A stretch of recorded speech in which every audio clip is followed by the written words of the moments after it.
রাজশাহী ও চট্টগ্রামের ম্যাচ শেষে কোন দলের পয়েন্ট কত ও রানের দিকে বা উইকেটের দিকে কোন প্লেয়ার এগিয়ে রয়েছে জানুন বিস্তারিত। দর্শক, আজ বিপিএলে খেলতে নেমেছিল রাজশাহী বনাম চট্টগ্রাম, যেখানে শুরুতে ব্যাট করতে নেমে 128 রান করেছিল রাজশাহী। এ রানের লক্ষ্যে ব্যাট করতে নেমে শেষ পর্যন্ত 20 ওভারে 8 উইকেট হারিয়ে 129 রান নিয়ে ম্যাচ জিতে নেয় চট্টগ্রাম। দর্শক, এদিন দুর্দান্ত ব্যাটিং করেছিলেন হাসান নেওয়াজ, তার দুর্দান্ত ব্যাটিংয়ে ম্যাচটি জিতে যায় চট্টগ্রাম। দর্শক, এখন দেখে নিন এই পর্যন্তই রানের দিকে খাড়া বা কোন প্লেয়ার এগিয়ে রয়েছে। 1 নম্বরে রয়েছেন অ্যাডাম রচিনটন, যেখানে 6 ম্যাচ খেলে 258 রান করেন তিনি। 2 নম্বরে রয়েছেন পারভেজ হোসেন ইমন, 8 ম্যাচে 234 রান করেন তিনি। 3 নম্বরে রয়েছেন নাজমুল হোসেন শান্ত, 6 ম্যাচে 211 রান করেন তিনি। 4 নম্বরে রয়েছেন মোহাম্মদ নাইম, 7 ম্যাচে 197 রান করেন তিনি। 5 নম্বরে রয়েছেন সাদ মারান, তিনি 5 ম্যাচে 196 রান করেন। দর্শক, এখন দেখে নিব এখন পর্যন্তই উইকেটের দিকে কোন 5 জন এগিয়ে রয়েছে সবচেয়ে। 1 নম্বরে রয়েছেন শরীফুল ইসলাম, 7 ম্যাচে 13 উইকেট নিয়েছেন তিনি।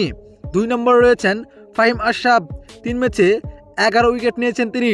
3 নম্বরে রয়েছেন আমির জামাল, 5 ম্যাচে 10 উইকেট নিয়েছেন তিনি। 4 নম্বরে রয়েছেন তানভীর ইসলাম, 7 ম্যাচে 10 উইকেট নিয়েছেন তিনি। 5 নম্বরে রয়েছেন রিপন মণ্ডল, 4 ম্যাচে 9 উইকেট নিয়েছেন। দর্শক, এখন দেখে নিব এখন পর্যন্তই বিপিএলের পয়েন্ট টেবিলে সবার উপরে খাড়া বা কোন দল। 1 নম্বরে রয়েছে চট্টগ্রাম, যেখানে 7 ম্যাচ খেলে 5 ম্যাচ জিতেছেন তারা এবং 2 ম্যাচ হেরেছেন, তাদের পয়েন্ট 10।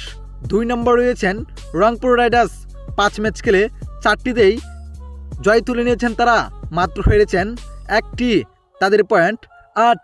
3 নম্বরে রয়েছেন সিলেট, 8 ম্যাচ খেলে 4 ম্যাচ জিতেছেন ও 4 ম্যাচ হেরেছেন, তাদের পয়েন্ট হলো 8।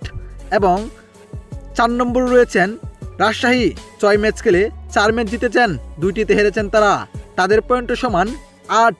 এবং 5 নম্বরে রয়েছেন ঢাকা, 6 ম্যাচ খেলেছেন, 2টিতে জিতেছেন এবং 4টিতে হেরেছেন, তাদের পয়েন্ট মাত্র 4। এবং 6 নম্বরে রয়েছেন নোয়াখালী, যেখানে 6 ম্যাচে 6টিতে হেরেছে তারা, তাদের পয়েন্ট 0। এখন পর্যন্তই বিপিএলের পয়েন্ট টেবিলের অবস্থান।